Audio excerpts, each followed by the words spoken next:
Suratul A'la ini adalah surat yang paling disukai Nabi SAW. Karena hampir tiap malam Nabi SAW selalu membaca suratul A'la. Bahkan juga Nabi SAW selalu membaca saat manusia berkumpul, seperti hari Jumat dan juga sholatul Id. Dan itu disebutkan dalam sebuah hadis, kana yutiru bisabbihisma rabbikal a'la. Beliau setiap malam ketika salat witir, maka beliau selalu membaca sabbihisma rabbikal a'la, kemudian qul ya ayyuhal kafirun dan qul huwallahu ahad. Hampir setiap malam. Bahkan dalam surah atau dalam salat Id juga Nabi SAW sebagian besar membaca sabbihisma rabbikal a'la dan hal ataka hadithul ghasy. Bahkan Nabi SAW juga dibiasakan membaca setiap malam itu sebelum tidur beliau membaca tasbih, karena permulaan surah Al-A'la ini dimulai dengan tasbih. Sebelum tidur beliau minimalnya tasbih itu beliau merutinkan. Sampai-sampai disebutkan dalam sebuah hadis, kana la yanamu hatta yaqra al-musabbihat wa yaqulu fiha ayatun khairun min alfi ayat. Terkadang beliau sebelum tidur membaca ayat-ayat yang dimulakan dengan tasbih, seperti sabbihisma rabbikal a'la, karena padanya ada ayat yang jauh lebih baik dibandingkan 1000 ayat. Bahkan Nabi SAW juga membaca terkadang di solat duhur, bagaimana hadis Jabir bin Samurah radhiyallahu an, Nabi SAW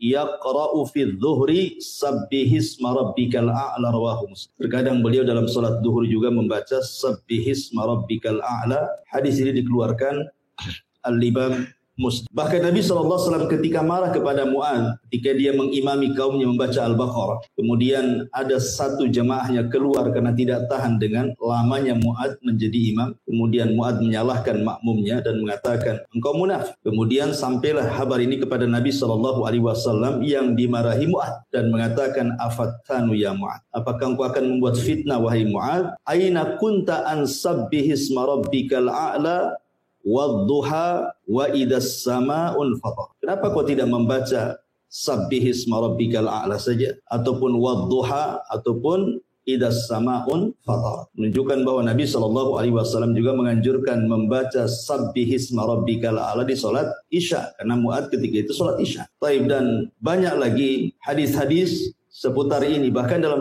hari Jumat juga Nabi SAW dikatakan membaca sabbihisma rabbikal a'la dan hal ataka hadithul ghasyah yang sudah saya sebut. Mungkin malam ini kita akan membahas satu ayat saja, karena memang banyak pembahasannya, tentang permulaan ayat surah Al-A'la ini bercerita tentang pentingnya sebuah tasbih. Ma'asyiral muslimin yang dimuliakan Allah Subhanahu wa taala. Tasbih itu diambil dari kata-kata at-tanzih. Tasbih itu maknanya tanzih. Tanzih itu artinya membersihkan. Seolah-olah Allah mengatakan nazzih rabbaka an kulli naqs. Bersihkan Rabbmu dari setiap kekurangan. Jadi sabbihisma rabbikal a'la artinya kita diperintahkan oleh Allah Subhanahu wa taala untuk membersihkan Rabb kita dari setiap sifat-sifat yang kurang bagi Allah Subhanahu wa taala. Makanya ada sebuah kaidah yang disebutkan para ulama, kullu sifati naqsin fil makhluqi fal khaliqu aula bitanazzuhi anha in kanat la taliqu bi. Setiap sifat yang kurang bagi makhluk, maka bagi Khalik Allah Subhanahu wa taala lebih utama untuk ditiadakan. Kalau bagi makhluk saja sifat itu sifat kurang, maka bagi Allah Subhanahu wa taala harus lebih dibuang lagi sifat-sifat seperti ini. Kalau seandainya sifat itu tidak layak disematkan kepada Allah Subhanahu wa taala. Kenapa? Karena tidak semua sifat yang kurang bagi makhluk itu kalau diterapkan kepada Allah ikut kurang pula. Ada sifat-sifat yang kurang bagi makhluk, tapi kalau disematkan kepada Allah justru sempurna. Contoh umpamanya di antara sifat Allah Subhanahu wa taala al-mutakabbir. Sifat Allah itu sombong. Bagi makhluk sombong ini tidak bagus. Sifat yang kurang bagi makhluk. Dan orang pun tidak suka orang sombong itu. Justru orang itu suka dengan orang yang memiliki kebalikannya, tawadhu. Kalau orang tawadhu kan orang suka. Tapi kalau orang sombong kan enggak suka. Makanya Allah Subhanahu wa taala melarang. Tidak ada makhluk selain daripada Allah Subhanahu wa taala untuk menyombongkan diri. Wala tamshi fil ardi maraha. Janganlah kalian berjalan di muka bumi ini dengan kondisi sombong. Dan nanti pada hari kiamat orang-orang yang sombong di dunia itu akan dikecilkan badannya seperti seekor semut. Di tengah-tengah orang besar yang berjalan menuju Allah Subhanahu wa taala sehingga dia terseok-seok untuk menghindari kaki-kaki orang besar. Jadi ketika di dunia dia merasa besar, Allah kecilkan nanti pada hari kiamat. Makanya dahulu ada seorang ulama namanya Malik ibn Dinar rahimahullahu taala. Tiba-tiba di hadapannya lewat jenderal perang namanya Muhallib ibn Abi Safrah. Muhallib ibn Abi Safrah, seorang jenderal perang ma'ruf, dikenal. Kata Malik ibn Dinar ini, karena cara jalannya Muhallib ini seolah-olah cara jalan orang yang sombong. Makanya kemudian ditegur, "Ma hadza inna hadza mishyatu yubghiduha Allah." Apa-apaan kau berjalan ini? Jalan seperti itu tidak disukai oleh Allah Subhanahu wa taala. Muhallib ini karena merasa jenderal, yang ngomong kepada Malik ibn Dinar, "Ala ta'rifuni?" Kamu sembarang saja ngomong kepadaku seperti itu. Tidakkah kau tahu siapa aku? Dia jenderal, satu ulama pula. Maka kata Malik ibn Dinar menasihati, "Bahkan aku tahu siapa dirimu dengan sebenar-benar pengenalan." Kemudian kata Muhallib mengatakan, "Lalu siapa aku ini?" Dikiranya mungkin Malik ibn Dinar akan mengatakan, "Ya kau seorang jenderal, orang yang sangat dihormati dalam pasukanmu." Ternyata bukan itu kata-kata Malik ibn Dinar.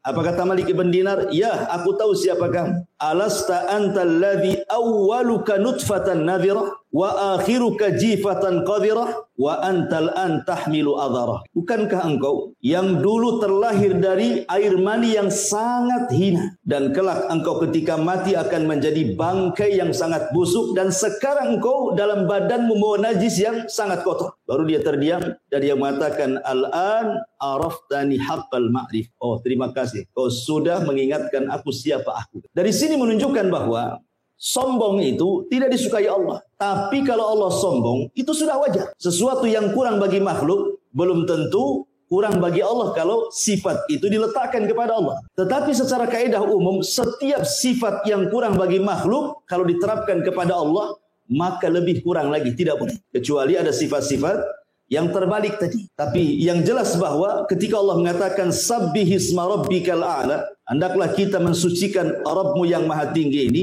maksudnya di sini tasbih di sinilah at-tanzih, membersihkan setiap sifat-sifat Allah ataupun perbuatan-perbuatan Allah dari sifat dan perbuatan yang tidak layak disematkan kepada Allah Subhanahu wa taala. Itulah makna tasbih. Baik, ma'asyiral muslimin yang dimuliakan Allah Subhanahu wa taala. Kalau kita bicara tentang tasbih, tasbih ini banyak sekali faedahnya. Mungkin di antara kita ada yang belum tahu tentang keajaiban tasbih. Ma'asyiral muslimin yang dimuliakan Allah Subhanahu wa taala, saya akan sebutkan beberapa keajaiban tasbih. Baru kita bentangkan soal tasbih ini lebih dalam lagi. Ma'asyiral muslimin yang dimuliakan Allah Azza wa Jalla, yang pertama, tasbih itu ucapan subhanallah yasilu ila ridha, bisa mengantarkan kepada ridha Allah Subhanahu wa taala. Jadi orang yang banyak bertasbih, maka dia akan ridha hatinya. Apapun yang Allah Subhanahu wa taala ujikan kepada kita bukan hanya sekedar sabar, tapi dia bisa redha. Karena tingkatan redha itu tingkatan tertinggi dalam sabar. Sabar itu di bawahnya, redha itu di atas. Seperti orang kena musibah. Ada orang bisa sabar, tetapi belum tentu bisa redha. Nampaknya sabar, tapi kalau disentuh keluar semua isi. Tapi kalau orang redha, mau disentuh apapun, dia sudah mengatakan innalillahi wa inna ilaihi raji'un. Semua datang dari Allah. Kalau Allah menghendaki, ya semua akan kembali kepada Allah. Dia akan redha. Lah tasbih itu yasilu ila ridallahi azza wa jalla, akan mengantarkan kepada keridhaan Allah Subhanahu wa taala. Ma'asyiral muslimin yang dimuliakan Allah Azza wa Jalla. Yang kedua, yu'inu 'ala sabri. Kata ulama, bisa menolong kita untuk bisa lebih sabar lagi dalam kehidupan. Makanya kenapa ketika Nabi SAW merasa sempit dadanya dengan perlakuan orang-orang Quraisy yang tidak mau menerima dakwahnya, apa kata Allah? Fasbir 'ala ma yaqulun fasabbih bihamdi rabbik. Apa kata Allah? Sabarlah terhadap apa yang mereka katakan kepada wahai Muhammad. Mereka mengatakan kau gila, mereka mengatakan kau penyihir, kau penyair, dan begitu seterusnya. Sabar saja, tidak perlu menjadikan sempit dada. Bagaimana cara melapangkannya? Fasabbih bihamdi rabbik, bertasbihlah dengan memuji nama Rabb. Dari sini menunjukkan bahwa Allah iringkan kalimat sabar dengan tasbih, menunjukkan bahwa sabar itu bisa diraih dengan tasbih. Ini dua. Yang ketiga, secara umum tasbih itu adalah zikir kepada Allah Subhanahu wa taala. Akan tetapi ma'asyiral muslimin yang dimuliakan Allah Azza wa Jalla, ternyata kalau kita melihat tentang ayat perintah tentang zikir, tasbih ini disendirikan dari zikir. Seperti Allah mengatakan dalam surah Al-Ahzab ayat 42-43, ya ayyuhalladzina amanu dzkurullaha dzikran katsira wasabbihuhu bukratan wa asila. Wahai orang-orang yang beriman, perbanyaklah zikir kepada Allah dan perbanyaklah tasbih di pagi dan petang hari kalian. Bukankah ucapan tasbih itu bagian daripada zikir? Kenapa dikeluarkan? Seolah-olah di sini ada penyebutan zikrul khas ba'dal 'am. Disebutkan kalimat khusus setelah menyebutkan kalimat umum, menunjukkan bahwa tasbih itu ada keistimewaan tersendiri dari seluruh zikir yang ada. Sama ketika Allah menyebutkan tentang malaikat. Allah mengatakan tanazzalul malaikatu waruh, di mana seluruh malaikat turun dan juga ruh. Ruh itu siapa? Jibril. Kan Jibril bagian daripada malaikat. Kenapa disendirikan? Menunjukkan bahwa Jibril ini bukan sembarang malaikat. Makanya dari sini ketika Allah keluarkan tasbih dari zikir, padahal dia bagian daripada zikir, menunjukkan bahwa tasbih ini bukan zikir biasa. Ketika kita mengucapkan subhanallah, subhanallah, subhanallah, ini bukan zikir biasa. Ini zikir yang spesial. Kalau zikir saja Allah mengatakan ala bi dzikrillahi tatmainnul qulub, bahwa dengan zikir kepada Allah itu tenang hatinya, maka tasbih itu bukan hanya menenangkan hati, sampai kepada melembutkan hati. Jadi hati kita akan lembut lagi. Bukan hanya tenang saja, lembut hati kita. Ini diantara faedah yang ketiga. Kemudian faedah yang keempat, bahwa tasbih juga termasuk maqasidut tauhid ataupun maqasidu ad-da'wati ilallah. Tujuan daripada dakwah kepada Allah, tujuan daripada tauhid terangkum dalam tasbih. Ketika Nabi Musa alaihi salatu wassalam, dia hendak berdakwah kepada Firaun dalam surah Toha. Kan Musa ini kan pelat ngomong. Dia tidak bisa ngomong fasih, Musa ini. Sementara dia punya abang namanya Harun. Harun ini fasih ngomongnya. Sehingga kemudian Musa meminta kepada Allah untuk dijadikan Harun itu wazirnya, teman dia dalam berdakwah. Bagaimanapun kalau berdakwah berdua akan lebih ringan. Karena apalagi Harun punya keistimewaan memiliki lidah yang fasih. Tidak sebagaimana Musa, ya, lidahnya kurang fasih. Makanya kemudian Nabi Musa alaihi salatu wasallam meminta kepada Allah Subhanahu wa taala untuk dijadikan Harun sebagai wazirnya, teman dakwahnya, menterinya. Kemudian Nabi Musa menyebutkan tujuannya. Apa tujuannya? Disebutkan dalam surah Toha 33, kai nusabbihuka katsira wa nadhkuruka katsira, supaya aku bisa lebih bertasbih kepadamu ya Rabb, dan supaya aku bisa lebih mengingatmu. Dengan dimasukkannya Harun dalam dakwah, menunjukkan bahwa alasan Musa itu supaya ketika dia menggabungkan Harun kepada dakwahnya akan lebih bisa menyukseskan dakwahnya, sehingga dia bisa banyak bertasbih kembali kepada Allah dan banyak mengingat Allah Subhanahu wa taala. Maka dari sini kata para ulama, tasbih itu termasuk maqasid at-tauhid. Kemudian yang nomor 5, tasbih ini ikhwan adalah salah satu zikir yang bisa memberatkan timbangan. Dalam sebuah hadis Nabi SAW bersabda, kalimatani khafifatani ala lisani thaqilatani fil mizani habibatani ala rahman subhanallah wa bihamdihi subhanallah il-azim. Kata Nabi SAW, dua kalimat yang ringan di lisan. Dua kalimat yang ringan di lisan, tapi berat dalam timbang. Bukan hanya itu saja, dicintai Ar-Rahman, Allah Subhanahu wa ta'ala. Kemudian Rasul mengatakan, bacalah subhanallah wa bihamdi subhanallahil azim. Dulu pernah saya ceritakan, ada seorang syekh bercerita tentang seorang kakek. Kakek ini, dia orang awam, bukan ulama, bukan thalabatul ilmi, orang awam. Tapi dia rajin ke masjid untuk sholat. Jadi suatu hari, tiba-tiba setelah sholat wajib, dia mendekati imam. Kemudian mengatakan, ya imam, ajarkan kepadaku satu ajaran yang diajarkan Nabi kepada kita, biar aku bisa mengamalkan. Tiba-tiba imam sholat ini kaget kan itu. Tapi dia teringat dengan hadis ini. Dia mengatakan, kalau begitu dengarkan Nabi SAW bersabda ke kalimatani khafifatani ala lisani thaqilatani fil mizani habibatani ala rahmani subhanallah wa bihamdihi subhanallahil azim. Langsung ditangkap hadis ini, kemudian langsung dihafal sama kakek. Kemudian dia pulang. Subhanallah. Dia hanya menghafal satu hadis ini, tapi dia dakwahkan, dia amalkan dan dia dakwahkan hadis ini kepada semua manusia yang dijumpai dia. Datang ke kondangan kawin, dia ngomong di hadapan orang, Nabi bersabda, ada dua kalimat yang ringan di lisan, berat dalam timbangan, dicintai Ar-Rahman, katakan subhanallah wa bihamdihi subhanallahil azim. Masuk ke pasar, dia ceramah di hadapan orang-orang pasar.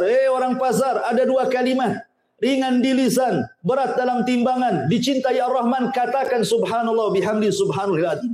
Ketemu orang di jalan ngomong begitu. Pokoknya setiap ketemu orang dia sampaikan hadis. Pernah antum melakukan seperti ini? Yang ada malu antum.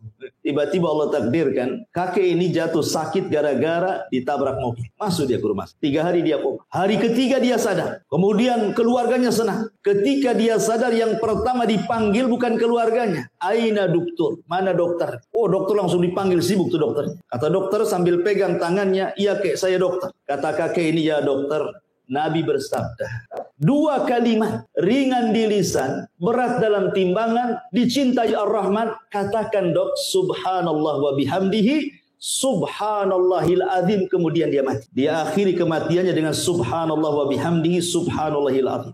Memberatkan timbangan dia. Karena tasbih ini, ikhwatu fiddin, sekali lagi, banyak keistimewaan. Ini baru sedikit yang saya ceritakan, masih banyak. Jadi dia bisa memberatkan timbangan dan dicintai Allah Subhanahu wa taala. Ingat, kalau Allah mencintai kita, apa yang terjadi? Nadahu Jibril. Allah akan panggil Jibril. Apa kata Allah? Ya Jibril, inni uhibbu fulana. Aku suka dengan si fulan. Maka Jibril mengatakan, ketika Allah mengatakan, ya Jibril, aku suka dengan si fulan, maka kau juga harus suka. Jibril langsung panggil semua malaikat dan mengatakan, wahai malaikat-malaikat Allah, Allah suka dengan si fulan, kalian juga harus suka dengan si fulan itu. Hanya mengucapkan kalimat subhanallah wa bihamdihi subhanallahil azim. Luar biasa. Kemudian ma'asyiral muslimin yang dimuliakan Allah Azza wa Jalla, subhanallah, kalimat tasbih ini bisa menolak takdir Allah Subhanahu wa taala. Ajaib, bisa menolak takdir. Disebutkan di dalam surah Al-Anbiya ketika Allah Subhanahu wa taala bicara tentang kisah Nabi Yunus. Ketika Nabi Yunus alaihi salatu wassalam, dia lari dari kaumnya karena merasa tidak beriman dengan dakwahnya. Akhirnya dia murka, kemudian ingin mencari daerah baru. Padahal belum diizinkan Allah. Tiba-tiba dia keluar, kaumnya pula tobat. Yunus tidak tahu. Ketika dia naik kapal, tiba-tiba kemudian kapal itu entah berantah berhenti sendiri di tengah lautan, terombang-ambing ombak. Kalau seandainya beban-beban kapal tidak diturunkan, maka akan terjungkirlah kapal itu dengan bahtera. Maka semua barang-barang dijatuhkan. Rupanya masih juga berat juga. Barang sudah tidak ada, tinggal orang. Akhirnya mereka pun saling mengundi siapa yang berhak untuk mencemplungkan dirinya supaya jangan mati semua. Maka setelah diundi, rupanya yang keluar Nabi Allah Yunus. Maka orang-orang tahu siapa Yunus. Jangan engkau, kan? Yang lain saja dikocok lagi, tapi Yunus lagi yang keluar. Akhirnya Yunus sudah tahu bahwa ini adalah sudah takdir dia. Maka Yunus pun kemudian menerjunkan diri, rupanya sudah dihantar ikan besar dan melahapnya. Dan Yunus pun harus tinggal di perut ikan dengan 3 kegelapan. Gelap malam, gelap perut ikan, dan gelap dasar lautan. Harusnya secara takdir Yunus mati. Mana bisa orang hidup di perut bumi, oksigen dari mana? Kita nyelam saja bisa mati. Apalagi dalam perut ikan. Di kegelapan malam, di dasar lautan pula. Siapa yang menjadikan Yunus selamat? Allah Subhanahu wa ta'ala. Apa penyebabnya? Tasbih. Yang menyebabkan Nabi Allah Yunus kemudian diselamatkan dari takdir Allah Subhanahu wa ta'ala, dari kematian, adalah tasbih. Fanada fi dhulumati alla ilaha illa anta subhanak inni kuntu minadh dhalimin. Maka Yunus pun terus berdoa kepada Allah.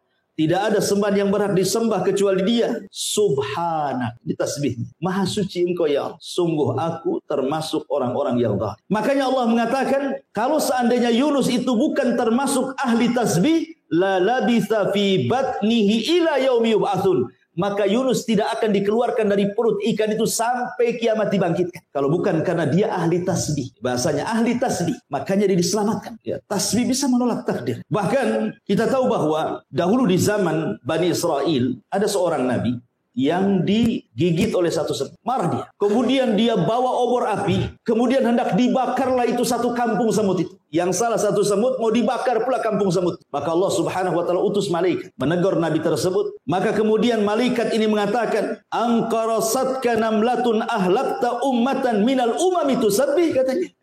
Kamu ini gimana? Hanya gara-gara satu semut yang menyakitimu, tiba-tiba kau mau membakar kampung semut yang mereka senantiasa bertasbih kepada Allah. Lihat bagaimana semut bertasbih. Makanya para talabatul ilmi, seperti antum ini sedang belajar, seluruh hewan-hewan lautan yang ada di perut lautan dan semua hewan-hewan semut yang ada di dalam lubangnya, mereka memintakan ampun kepada Allah Subhanahu wa taala untuk kehadiran kita di majelis taklim karena mereka umat yang bertasbih. Ma'asyiral muslimin yang dimuliakan Allah Azza wa Jalla. Kemudian juga di antara faedah tasbih adalah bisa senantiasa mengingatkan kita kepada Allah Subhanahu wa taala. Karena mengingat Allah Subhanahu wa taala itu sangat penting, karena sampai saja kemudian kita tidak ingat Allah Subhanahu wa taala, ini bahaya. Disebutkan dalam sebuah hadis yang luar biasa bahwa ketika seseorang itu mengucapkan subhanallah subhanallah, maka kalimat zikir itu akan berputar-putar mengelilingi arsy. Dan disebutkan dalam hadis Nuaim ibn Bashir, Rasulullah SAW bersabda, "Inna mimma tadhkuruna min jalalillahi at-tasbiha wa takbira wa tahlila wa tahmida."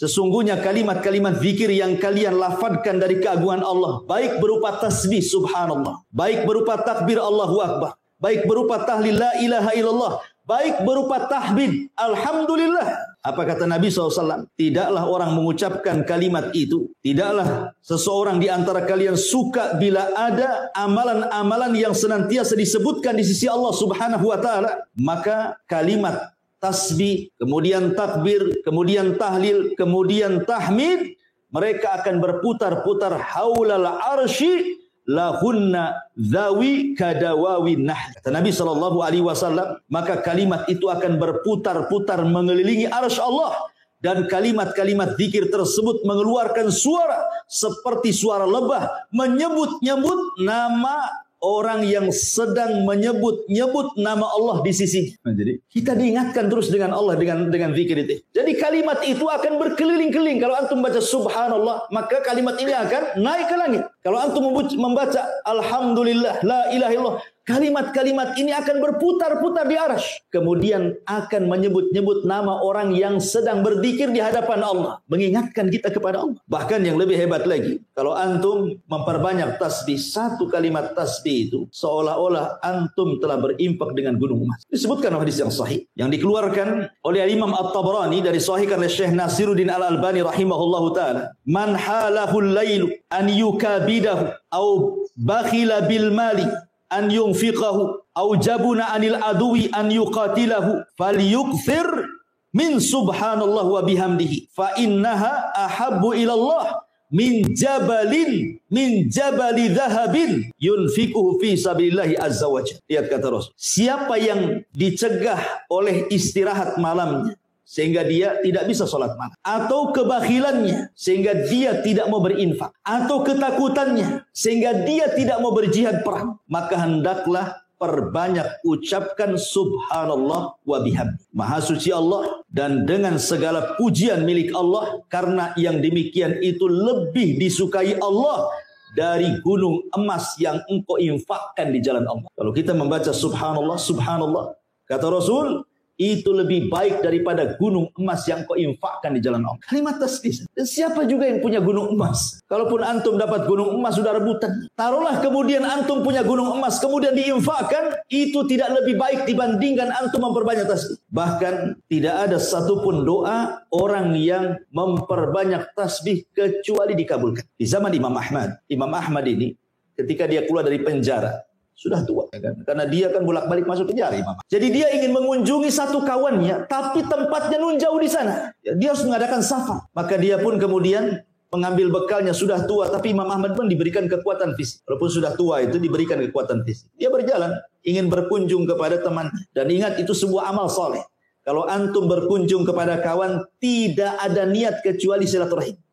Bukan karena bisnis. Bukan karena ingin pinjam uang apalagi. Enggak. Ya betul-betul dia ingin berkunjung lillah. Maka 70.000 malaikat akan mengiringi antum dari belakang. Makanya Imam Ahmad ini ingin mengunjungi saudaranya, kawannya. Lillahi ta'ala, karena Allah takdirkan di tengah jalan. Dia pun kemudian kemalaman. Dia harus menginap. Terpaksalah dia mencari masjid untuk menginap kan itu. Penginapan zaman dulu ya masjid, mau kemana? Rupanya ada teras masjid, dia tidur di situ. Rupanya penjaga masjid ini mencurigai. Imam Ahmad itu imam dunia terkenal. Tapi terkenal karyanya. Terkadang karyanya dikenal, orangnya tidak tahu. Sehingga dikira itu bukan siapa-siapa, sama takmir masjidnya diusir. Tidak boleh tidur di situ. Terpaksalah Imam Ahmad mencari pohon, kemudian tidur di bawah pohon. Rupanya depan masjid itu ada khobbaz. Khobbaz itu artinya tukang roti, penjual roti, anak muda. Jadi kasihan kok ada kakek-kakek di situ tidur di bawah pohon, ditawarkanlah bagaimana kalau dia nginap di rumah. Diajaklah Imam Ahmad dengan senang hati, udah tua. Kemudian dia melihat Khabbaz itu, tukang roti itu. Imam Ahmad takjub, kenapa?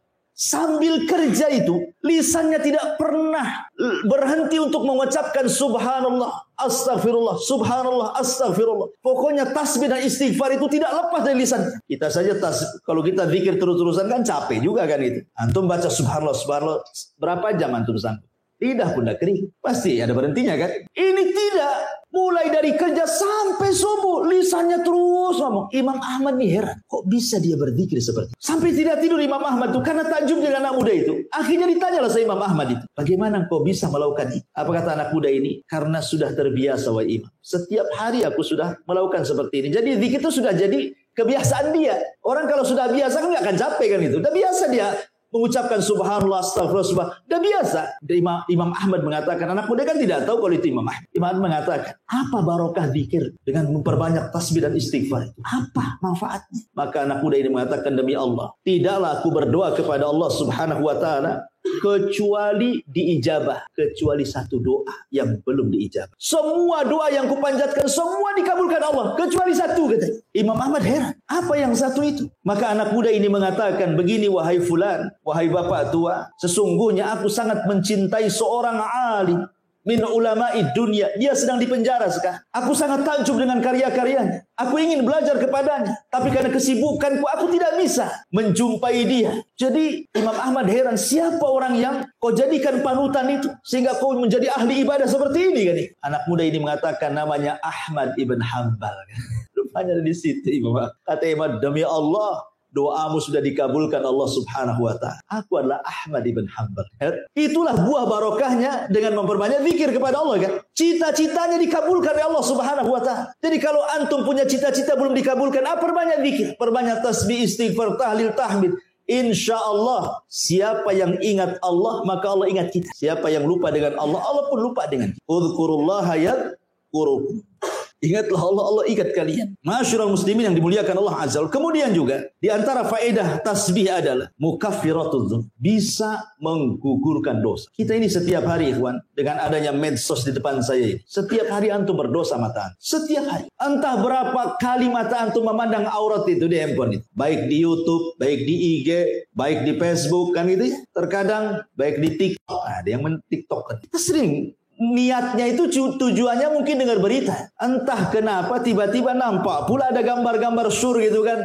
Beritanya ditinggalkan, itu pula yang ditengok. Boleh jadi tidak ditengok, tapi sekilas pandang. Itu dosa kecil. Tapi kalau setiap hari kan bisa besar. Karena tidak ada dosa kecil yang ditumpukan kecuali jadi besar.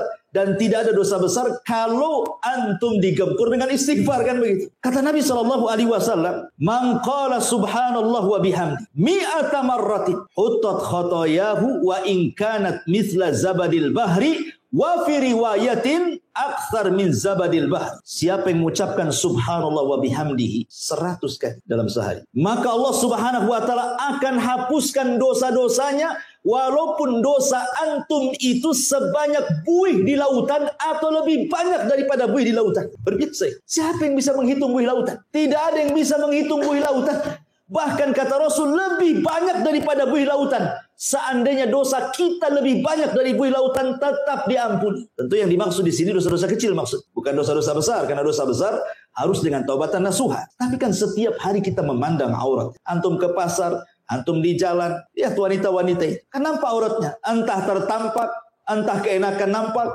Macam-macam kan orang. Kalau tak cantik mungkin ya tertampak lah. Kalau cantik makin ditampak-tampak. Gitu ya kan. Betapa banyak dosa kita setiap hari, yang dari handphone, yang di dunia nyata, yang di pasar, yang di mall. Nah ini kan dosa kecil. Makanya Umar bin Khattab tadi saya sudah katakan, tidak ada dosa kecil, kalau dikumpulkan ya besar juga gitu maksudnya.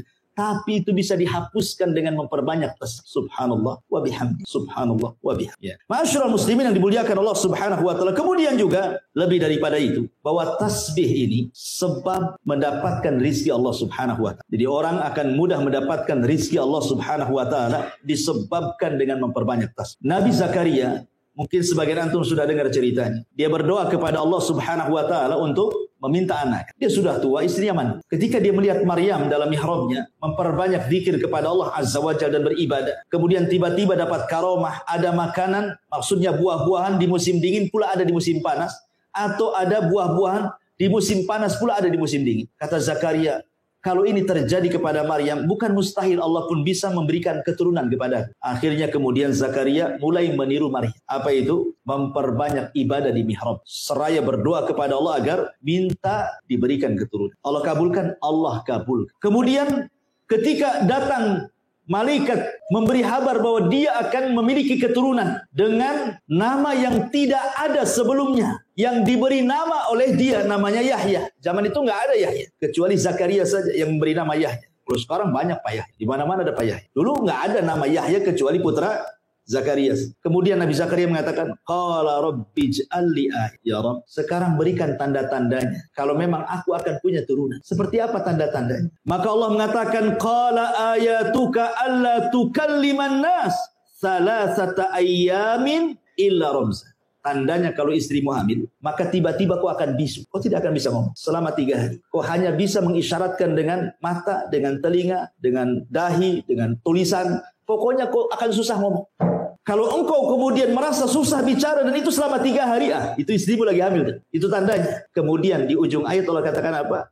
Wadhkur rabbaka katsira wasabbih bil ashiyyi wal ibkar. Maka ingatlah terus Rabbmu dan banyak-banyaklah bertasbih di waktu pagi dan petang. Kata ulama tafsir, di antara sebab dikabulkannya Nabi Zakaria punya keturunan karena dia memperbanyak tasbih dan zikir. Ya, ini rizki, sesuatu yang mustahil bagi kita kan?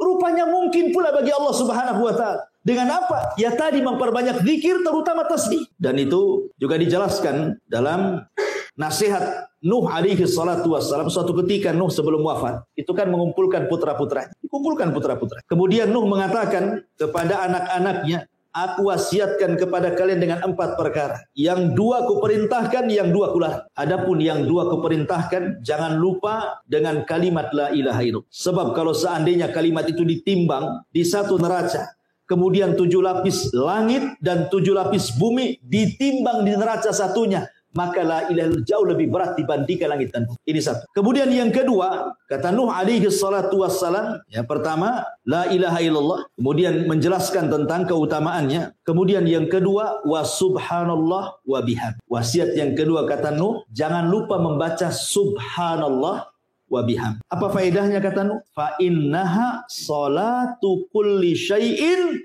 wa biha yurzaqul khalqu. Kata Nuh alaihi salatu wassalam bahwa ucapan subhanallah wa bihamdi adalah doa setiap makhluk yang Allah ciptakan, dan dengan sebab itulah makhluk diberikan rezeki Allah. Dengan subhanallah wa bihamdi itu, sebab itulah Allah kasih rezeki. Karena tasbih ini ikhwan, semua bertasbih. Nanti saya akan sebutkan dalil-dalilnya. Malaikat bertasbih, lautan bertasbih, semut bertasbih, bahkan petir juga bertasbih. Semua yang diciptakan Allah itu semua bertasbih. Kita masih menjelaskan keutamanya dulu. Masyaallah muslimin yang dimuliakan Allah Subhanahu wa taala. Kemudian juga selain juga diberikan rezeki oleh Allah Subhanahu wa taala, tasbih itu bisa menghilangkan keperitan dunia. Siapa di antara kita yang tidak pernah terkena masalah? Pasti di antara kita banyak masalah. Ada yang karena hutang dia masalah kan itu. Ada yang karena keluarga, mungkin masalah dengan pasangan, mungkin masalah dengan anak-anak.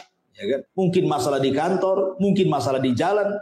Masalah itu tidak akan ada hentinya. Selesai ini, datang yang lain. Karena memang dunia ini tempat ujian. Tetapi bagaimana solusinya supaya kita keluar daripada masalah itu? Maka diantaranya adalah dengan cara bertasbih kepada Allah Subhanahu wa taala. Tadi saya jelaskan dalilnya. Ketika Nabi SAW ditimpa masalah yang luar biasa dari kaumnya, walaqad na'lamu annaka yadhiku sadruka bima yaqulun, kata Allah, fasabbih bihamdi rabbika wa kun minas sajidin. Dan sungguh kami tahu dadamu menyempit wahai Muhammad karena ucapan orang-orang kafir. Tetapi perbanyak tasbih dengan memuji Rabbmu dan teruslah kau sujud kepada Allah. Perintah yang pertama kepada Rasul sebelum disuruh untuk memperbanyak sujud apa? Tasbih dulu kan. Suruh memperbanyak tasbih supaya lapang dadamu. Apa yang diucapkan mereka itu nanti akan menjadi sebuah kelapangan. Terkadang kan ada orang yang mungkin disakiti orang dengan ucapannya, itu dendamnya 7 turunan. Ada orang itu kan begitu, disakiti, digibah, difitnah, sudah kayaknya dunia ini kelam begini. Tetapi supaya kita dikeluarkan dari itu, perbanyak tasbih.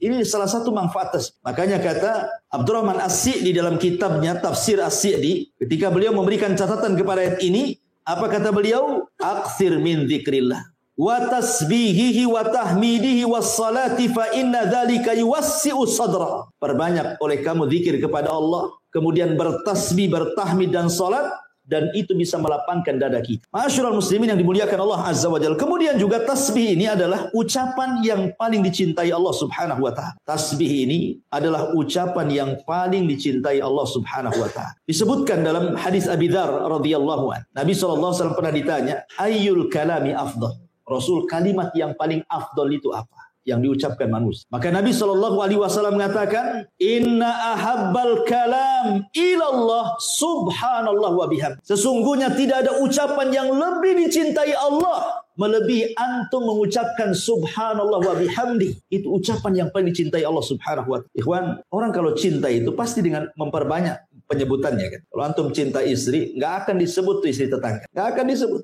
Yang disebut ya istri antum saja karena antum cinta. Kalau ada antum berdua ngomong sama kawan bertiga, kemudian memuji istrinya, pasti antum, enggak, istri saya lebih pandai karena cinta. Artinya orang cinta itu man ahabba syai'an aktsara dzikrah. Siapa yang mencintai sesuatu pasti akan memperbanyak untuk menyebut-nyebut sesuatu itu. Karena di mata orang yang sedang jatuh cinta, tidak ada orang lain kecuali dia. Ingat kisah Laila Majnun? Ya kan? Yang sudah saya ceritakan. Jadi ada seorang wanita namanya Laila. Wanita cantik. Jatuh cinta dengan si Majnun. Majnun ini, namanya Majnun, gila. Saking cintanya jadi gila. Dia hendak melamar, ditolak, diusir. Akhirnya dia pergi ke hutan. Sampai di hutan kelaparan. Kemudian dia berburu kijang, menjadi panas sama dia. Kemudian kena pula kakinya, robohlah kijang itu. Kemudian didekati, ketika mau diambil pisau dan mau digorok, ditatap pula mata kijang itu. Kata dia, subhanallah, mata kijang kok sama dengan mata Laila. Dilepas kijang itu. Itulah makanya Majnun itu. Lihat, orang cinta itu bisa jadi gila, lapar padahal dia. Bisa loh dilepas. Makanya sejak itulah dia disebut Majnun. Makanya ada Laila Majnun. Itulah Majnun, gila itu. Udah lapar-lapar, kena pula dilepas gara-gara mata kijang yang mirip dengan mata Laila. Orang cinta kayak gitu, ikhwan. Mabok dia. Ma'asyiral muslimin yang dimuliakan Allah Azza wa Jalla. Jadi kalau orang cinta dengan Allah, maka perbanyak zikir dengan Allah. Dan tidak ada kalimat yang paling dicintai Allah kecuali subhanallah wa bihamdi, kata Rasulullah. Inna ahabbal kalam ilallahi subhanallah wa bihamdi, kata. Sesungguhnya tidak ada kalimat yang paling dicintai Allah kecuali subhanallah wa bihamdi. Ma'asyiral muslimin yang dimuliakan Allah Subhanahu wa taala. Kemudian juga di antara keistimewaan tasbih adalah tasbih ini adalah kalimat yang khairun minad dunya wa ma fiha. Seandainya dunia yang banyak macam-macamnya ini, ada rumahnya, ada gedungnya, ada tanahnya, ada perhiasannya, itu dibandingkan dengan tasbih, maka dunia itu tidak ada apa-apa. Nabi SAW mengatakan dalam sebuah hadis yang diriwayatkan oleh Abi Hurairah radhiyallahu anhu dari Nabi SAW, seandainya la an aqula subhanallah wa bihamdi, seandainya aku mengucapkan subhanallah walhamdulillah wala ilaha illallah Allahu akbar, kata Rasul, seandainya aku katakan subhanallah walhamdulillah wala ilaha illallah Allahu akbar, ahabbu ilayya mimma tala'at alaihi syamsu, lebih baik bagiku dibandingkan cahaya matahari. Cahaya matahari ini cahaya yang bisa mengelilingi bumi. Kalau tidak ada matahari, apa gunanya dunia? Gelap. Ya kan? Untuk apa dunia itu? PLN mana yang bisa kemudian menerangi bumi 24 jam kalau tidak ada matahari? Artinya di sini kinayah bahwa ucapan tasbih itu lebih baik dibandingkan dunia dan isi. Karena Rasul mengibaratkan lebih baik dibandingkan matahari terbit dari mulai terbit sampai terbenam. Kemudian juga di antara keutamaan tasbih adalah tasbih itu simatu ahlil iman. Itu ciri orang yang beriman kepada Allah Subhanahu wa taala, sebagaimana disebutkan dalam surah Nur ayat 36-37.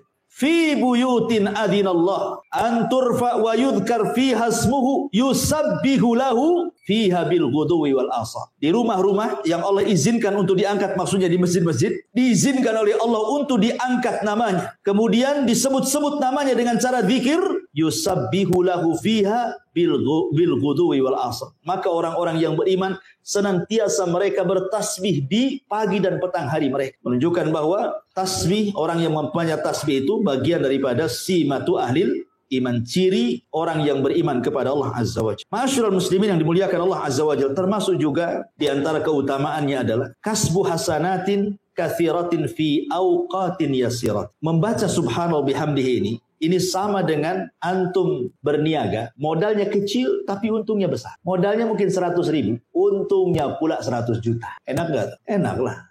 Untuk bisnis modalnya cuman 100.000, untungnya pula 100 juta. Mana ada perniagaan yang seuntung ini? Lihat kata Nabi SAW dari hadis Sa'd bin Abi Waqqas radhiyallahu anhu. Kami duduk-duduk bersama Nabi SAW. Apa kata Rasul? Ayat jazu ahadukum an yaksiba kulla yaumin alfa hasan. Lemahkah kalian dalam setiap hari kalian mendapatkan 1000 kebaikan? Sahabat berpikir, macam mana 1000 kebaikan? Kalau sholat 1000 kali sholat, siapa yang tahan? Kalau puasa 1000 hari, ini kan hitungannya 1 hari. Puasa macam mana puasa? Ya harus 1000 kali puasa kan gitu ya. Jadi pandangan para sahabat seolah-olah harus banyak ibadah untuk mendapatkan 1000 kebaikan itu. Kemudian sahabat ini bertanya, bagaimana caranya? Dalam 1 hari kita mendapatkan 1000 kebaikan itu. Maka Nabi SAW mengatakan, yusabbih mi'ata tasbihat fayuktab lahu alfa hasan. Cukup engkau bertasbih 100 kali, maka dicatat di sisi Allah 1000 kebaikan. Bayangkan bandingannya. Kita cuma 100 kali, tapi balasannya 1000. Ibaratnya saya contohkan tadi, antum modalnya 100.000, dapatnya pula juta-juta kan begitu. Ini menunjukkan juga keutamaan apa? Membaca subhanallah wa bihamdihi, tasbih kepada Allah. Dan yang terakhir, bahwa kalau ingin menanam tanaman di sorga, kita ingin nanam sekarang ya di sorga, apa bisa-bisa. Dengan cara apa? Kata Nabi SAW, man qala subhanallah wa bihamdi ghurisat lahu bihi nakhlatun fil jannah. Barang siapa yang mengucap 1 kali saja subhanallah wa bihamdi, itu antum sudah menanam 1 pokok kurma di sorga. Padahal pokok kurma ini antum punya 1 saja di samping rumah berbuah, viralnya luar biasa, ya kan? Boleh jadi antum pagar, siapa yang nengok suruh bayar. Itu ya kan? Itu 1 pokok kurma berbuah lagi. Ini kurma sorga, jangan dibandingkan dengan kurma dunia.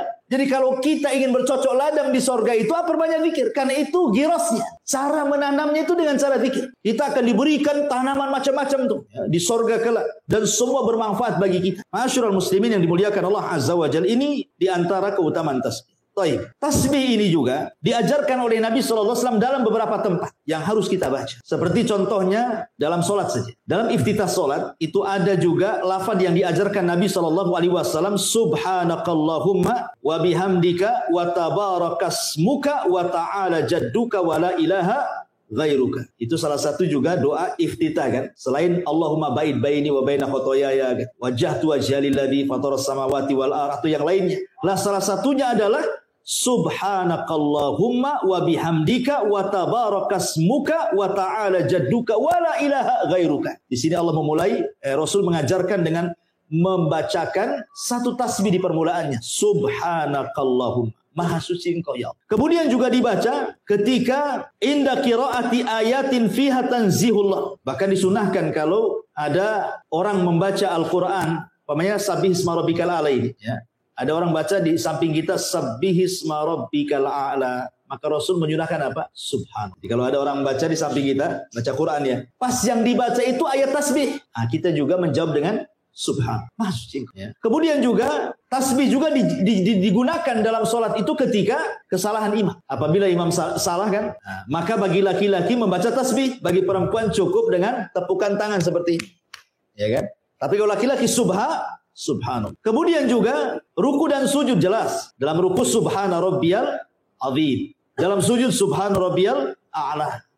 Kemudian juga Nabi SAW bertasbih setiap selesai sholat. Di antara zikir-zikir yang diajarkan, bertasbih 33 kali kan? Bertahmid 33 kali, kemudian takbir 33 kali, digenapkan dengan la ilaha jadi 100. Jadi tasbih juga dibaca dalam rangka zikir setelah sholat. Kemudian juga tasbih kita baca ketika kita mendengar suara petir. Kalau ada kilat, ada petir, hujan lebat gitu ya. Kemudian nampak kilat, kemudian ada petir yang menyambar gitu, menggelegar, maka disunahkan membaca apa? Subhanallah. Kemudian juga ketika takjub, ya, ketika takjub juga sama. Ketika takjub antum melihat pamannya ada antum jalan kemana gitu, nengok pemandangan kok indah sekali, maka antum disunahkan mengucapkan subhanallah. Kemudian juga ketika ditunjukkan kepadanya azamatullah, keagungan Allah Subhanahu wa taala. Wah, ada anak ini cerdas sekali, padahal masih kecil, hafal Quran, ya kan? Ini luar biasa, ini kan keagungan Allah namanya kan? Kita kata subhanallah, ini kok bisa? Ini juga disunahkan membaca subhanallah. Termasuk juga subhanallah dibaca ketika sebelum tidur. Berapa kali? 33 kali. Sebagaimana nasihat Nabi SAW kepada Ali radhiyallahu dan Fatimah kan. Ketika Fatimah meminta pembantu kepada Nabi SAW, ketika itu Rasul kan baru pulang dari perang, dapat pula tawanan budak. Lah Fatimah ingin minta satu, karena dia lelah. Dia cari kayu sendiri, dia masak sendiri. Pokoknya lelah, anak pula banyak gitu ya.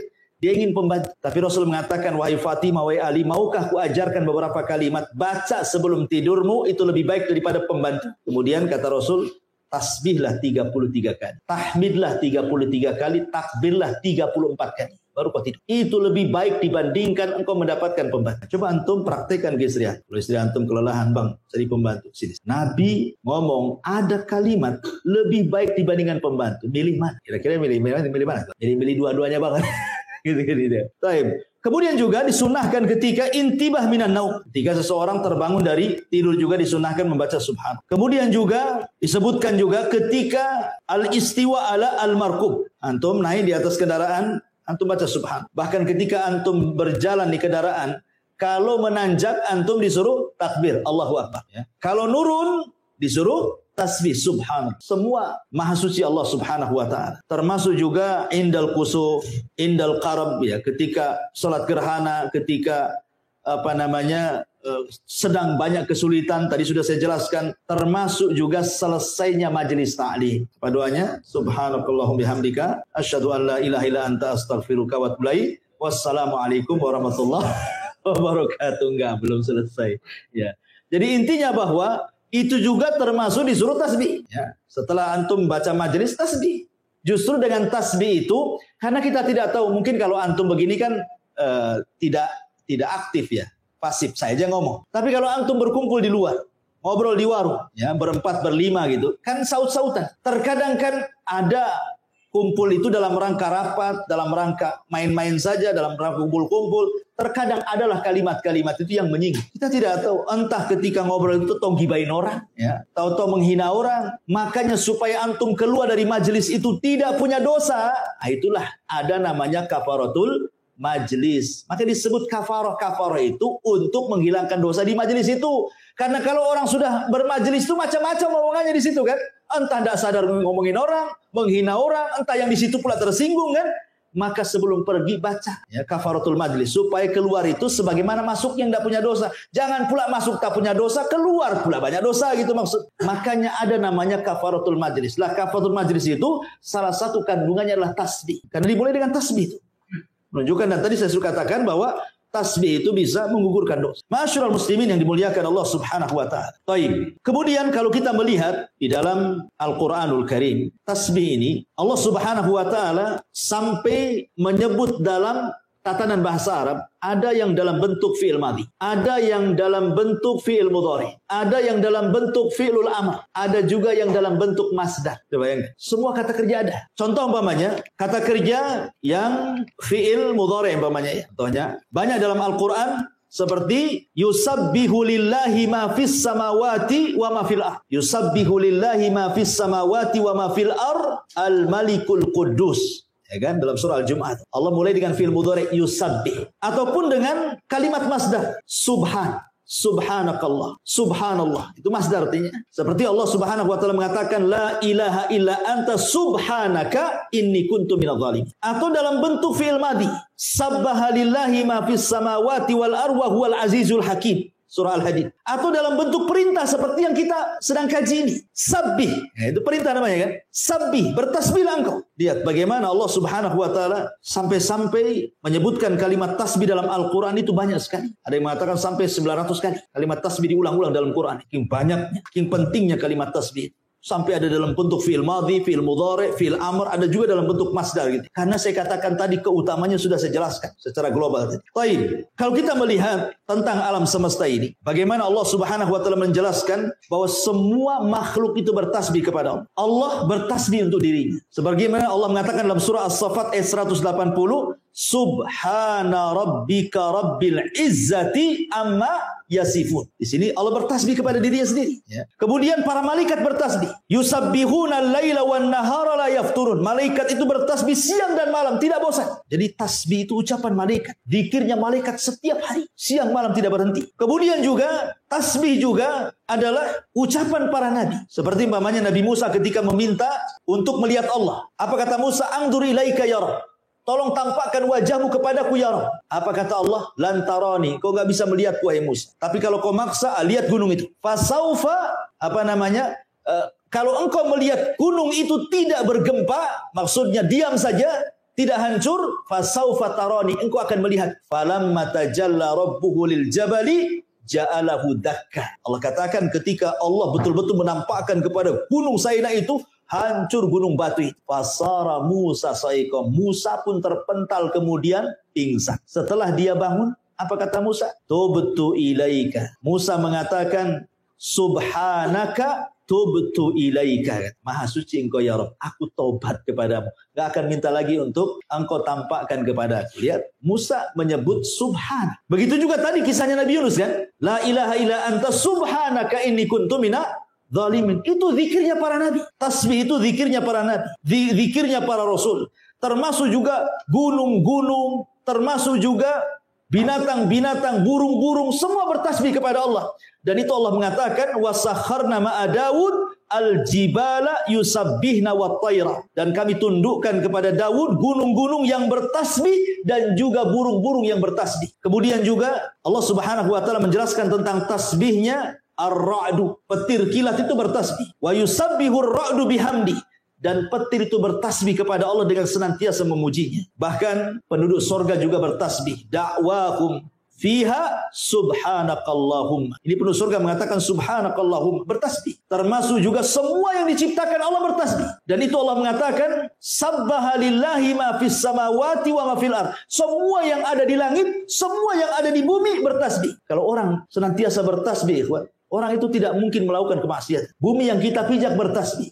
Kita pula di atas bumi bertasbih. Jadi kalau seandainya Allah perdengarkan nih, semua makhluk itu, ayam sedang bertasbih, kemudian kodok sedang bertasbih, kambing bertasbih, peliharaan antum lah, kucing-kucing itu bertasbih, maka antum akan dengar suara mereka membacakan subhanallah. Kalau diperdengarkan gitu. Karena secara umum Allah Subhanahu wa taala mengatakan wa im min kulli syai'in illa yusabbihuna bihamdi walakin la tafqahuna tasbihahum. Segala sesuatu itu bertasbih, tapi kau tak paham tasbih mereka, kata Allah. Jadi semua makhluk ini bertasbih, menunjukkan bahwa tasbih ini luar biasa. Baik, kita masuk pada pembahasan. Ini tadi mukadimah, tapi kita sudah ngantuk. ini pembahasannya di sini. Jadi kalimat tasbih itu, apa yang ditasbih, apa yang ditanzi, apa yang dibersihkan sebenarnya? Membersihkan Allah dari apa? Sehingga demikian hebatnya kalimat tasbih itu. Apa yang dibersihkan dari Allah Subhanahu wa taala? Pertama, secara bahasa, tasbih itu diambil dari as-sabhu. Sabhu itu, antum pernah dengar bahasa as-sibahah. Kalau orang berenang, dalam bahasa Arab disebut sibahah. Itu renang. Jadi sabhu itu artinya taharruk, gerak. Kalau disebut sabbaha fil ma, artinya dia sedang renang. Kalau sabbaha fil hawa, artinya dia sedang terbang. Kalau sabbaha fil ardi, artinya dia sedang masya, berjalan. Jadi sabbaha itu artinya gerak, bergerak. Ketika lisan kita bergerak-gerak dan isinya adalah tanzihulillah, berusaha membersihkan Allah dari setiap sifat-sifat yang kurang, berarti kita sedang bertasbih, ya, menggerakkan kalimat subhanallah, subhanallah, subhanallah, begitu maksud. Dan membersihkan Allah itu dari 4 perkara. Kenapa kita harus bertasbih? Karena ada 4 perkara yang harus kita bersihkan dari Allah. Pertama, membersihkan zat. Kita bersihkan Allah secara zatnya dari setiap sifat yang tidak layak untuk disematkan kepada Allah. Dari setiap sifat yang tidak layak disematkan kepada Allah, maka kita bersihkan. Ini satu. Yang kedua, kita bersihkan secara baik secara zatnya, yaitu zatnya ya. Kemudian yang kedua sifatnya. Kemudian yang ketiga nama-namanya. Dari apa? Jangan sampai kita memberi nama yang bukan nama Allah. Nanti kalau antum berdoa nggak akan dikabulkan. Seperti antum mau perlu dengan saya. Nama saya kan Abu Humairah. Antum panggil pula Abu Hurairah. Abu Hurairah. Saya nggak akan ini. Nama saya bukan Abu Hurairah. Nama saya Abu Humairah. Kan itu. Itu manusia kalau dipanggil bukan namanya aja nggak nengok. Sekarang antum manggil-manggil Allah. Antum salah manggil. Maka ini akan bermasalah. Karena nama-nama Allah itu tauqifiyah, ikhwan terima jadi. Nama Allah itu sudah baku. Yang 99 nama itu sudah baku. Bukan berarti kemudian cuma 99 nama. Ini yang kita ketahui 99 nama itu. Nama Allah itu banyak. Hanya Allah yang tahu. Tetapi nama Allah itu baku sifatnya. Tidak bisa dirubah. Ya. Tidak bisa dirubah. Sehingga ketika baku dan tidak bisa dirubah, berarti jangan salah sebut. Gitu maksud. Kalau antum salah sebut, nanti salah manggil. Kalau antum salah manggil, nggak akan dikabulkan doanya. Maka bersihkan nama-nama Allah dari salah sebut dari namanya. Makanya penting itu menghafal Asmaul Husna. Supaya jangan salah sebut. Ya kan? Kemudian yang keempat, kita bersihkan dari perbuatan. Berarti ada 4. Kita membersihkan Allah dari zatnya. Jangan sampai disamakan dengan berhala-berhala selain daripada Allah. Yang kita lihat berhala-berhala selain daripada Allah itu karena mereka bisa dilihat. Akhirnya bisa berkomentar kan. Ada orang menyembah berhala dari batu kemudian dipahat. Karena nampak oleh kita, terkadang adalah komentar dari kita itu. Katanya agak ini pahatannya kurang bagus. Mesti kan ada kritikan kan. Kalau nampak kan, wujud berhalanya itu nampak, pasti banyak kritikan. Lah Allah itu tidak bisa dilihat, makanya tidak bisa dikritik. Gimana cara mengkritiknya? Barang itu, kalau kita mau mensifati itu ada 3 caranya. 1, antum pernah lihat, namanya ini botol.